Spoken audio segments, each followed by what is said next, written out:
Greetings, everyone. Pete Pardo here from Sea Tranquility. Welcome to another episode. It's day 17 of our back to school month. My favorite, actually, I should say our favorite, 30 albums of our high school years. That's right. We're looking at those last 4 years of school before we set off for college or university, or maybe you went into the military, or maybe you just went straight out to the work world, whatever you did, right? But those last 4 years, for me, ages 14, 15, 16, 17, 18, right?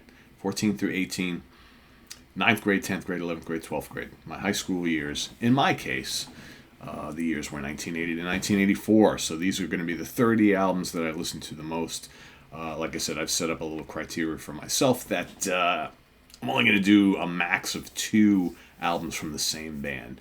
Because, there were a lot of albums that I loved and listened to quite a bit during these 4 years, and there are certain bands that probably would take up a good chunk of this list of 30. So I've decided no more than 2 from any one band. That's how I'm going to play it, so we can squeeze more, give more of a chance to everybody else. So this particular album here, this was not the first album I got by this band. It was actually the second. The first album was a live album. We'll probably talk about that later this month. But this was the album I think that many of us listened to quite a bit during this time period, at least the people that I grew up with. And this, if you weren't already into the band, this was the album that kind of grabbed you. And it was released July 17th, 1982 for Columbia Records, produced by Tom Allom. Of course, we're talking about Screamin' for Vengeance. Screamin' for Vengeance. Judas Priest. That's right. At the time, this was coming off the Point of Entry album, which if you were already a Priest fan, some Priest fans were like, oh, Point of Entry, kind of a little mellow, kind of very commercial sounding. And the band comes back with this platinum selling monster of an album. Saw them on this tour, played this all the time, loved the cover.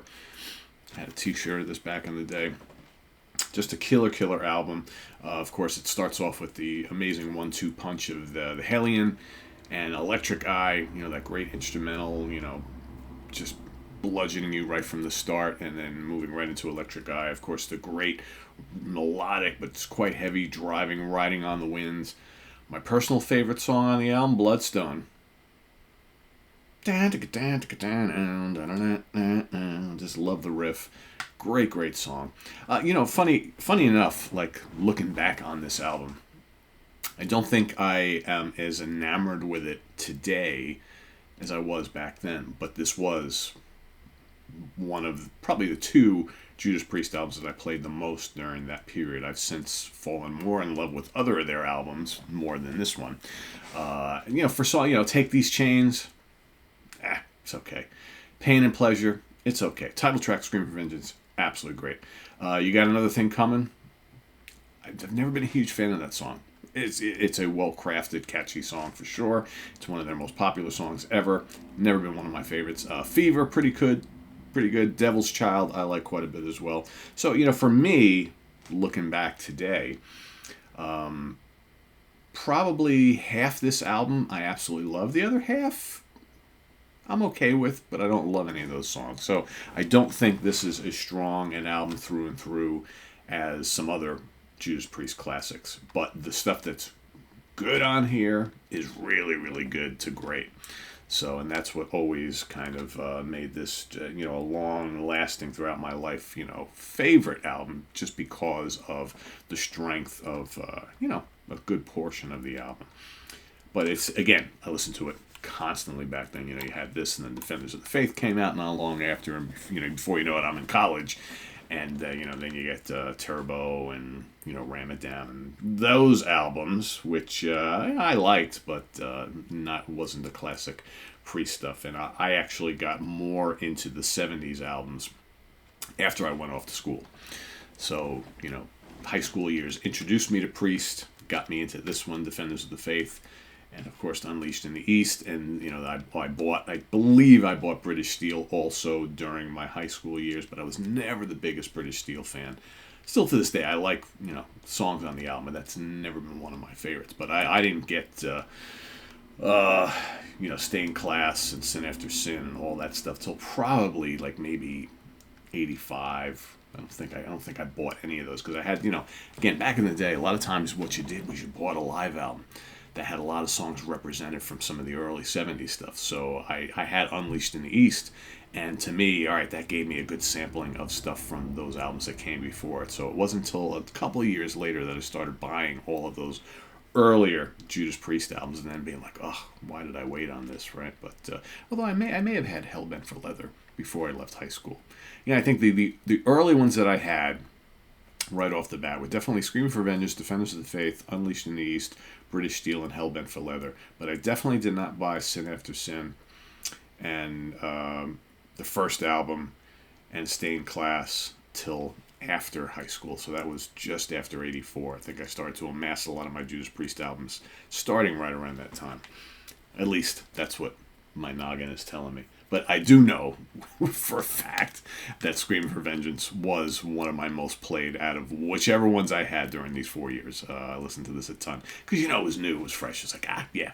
So, that is my pick for today. Screaming for Vengeance, Judas Priest. Let us know what you think of this album in the comments below. But more importantly, list your pick for day 17. And come on back tomorrow for day 18 as we count our way down to number 30. We're going to go all the way through the rest of the month before we move on to something else in October. So thanks for watching Business on the Web at www.seaoftranquility.org. We're on Facebook. We're on YouTube all together, all the damn time. Please hit that like button before you go. And if you're not a subscriber, please consider subscribing and clicking on that notification bell so you get alerted of all of our content as it posts. It's very important. Very important. I get people all the time asking in the comments constantly, Pete, how come you didn't talk about this album? Or when are you going to do a show on this? And I'm like, well, if you clicked on that notification bell, you would notice that we did it last week. I get it. We pump out a lot of content here, but if you do the notification bell thing, you'll then get in your inbox, in your email inbox, you'll get all these emails that'll tell you that this video posted, so you don't have to kind of go searching and wondering, right? It's just make life easier for you. That's what that notification bell is all about. So thanks, and also got the links below to our Ko-Fi page for channel donations, and the link to our merch page where you can get all sorts of Sea of Tranquility swag and t-shirts and hats and hoodies and coffee mugs and stickers and things like that. We also are having a big sale.